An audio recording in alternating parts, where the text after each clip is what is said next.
আচ্ছা, আপনি এসব কি বলছেন? আর আমি ছদ্মবেশ নিয়ে ওদের মারধর করতে যাব কেন? মামুন, সাদেক উকিল থানায় এসে আজ তোর বিরুদ্ধে একটা ডায়েরি করেছে। হোয়াট? রফিক থানা থেকে এসে এ কথা আমাকে জানালো। তাছাড়া এ বিষয়টি নিয়ে বেশ গুঞ্জনও চলছে। এসব নিয়ে আপনি কিছুই ভাববেন না। আমি চেষ্টা চালাচ্ছি কি করে সাদেক উকিলকে আইনি লড়াই পরাজিত করা যায়। কেন?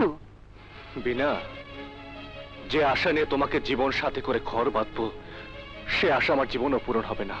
কেন? তুমি তো জানো, আমার বাবা মার মৃত্যুর পর আমি মানুষ হয়েছে এই দুঃসম্পর্ক এক চাচার কাছে, যিনি আমাকে লেখাপড়া শিখিয়ে ব্যারিস্টার বানিয়েছে। তোমার মুখে শুনেছি। আজ থেকে 5-6 দিন আগে চাচাকে বললাম বিনা নামের একটি মেয়েকে আমি ভালোবাসি এবং তাকেই বিয়ে করতে চাই। তোমার প্রস্তাব শুনে তিনি কি বললেন? তিনি বললেন, মামুন, তোমাকে আমি অনেক টাকা খরচ করে ব্যারিস্টারি পড়িয়েছি শুধু একটি শর্ত সাপেক্ষে। আমি জানতে চাইলাম কি সেই শর্ত? কি সেই শর্ত? যেহেতু আমার কোনো পুত্র সন্তান নেই, সেহেতু নিশ্চয়ই তিনি বললেন তার একমাত্র মেয়েকে বিয়ে করতে হবে, এই তো? না, তিনি সে কথাও বললেন না। বললেন, তুমি জীবনে যাকে বিয়ে করবে তাকে অবশ্যই নাচ গান অভিনয় জানতে হবে। এক কথায় তোমার স্ত্রী হবে সংস্কৃতি মরা।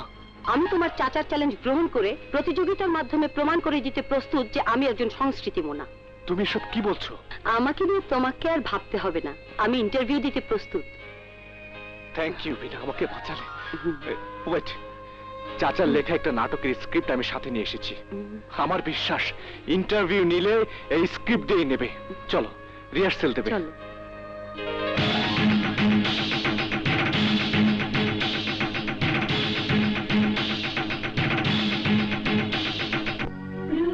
বিনা, একজন বিচারক হয়ে তুমি অসাধারণ অভিনয় করেছো। বিচারক আমি আদালতে, তোমার জীবনে আমি শুধু বিনা হয়ে থাকতে চাই।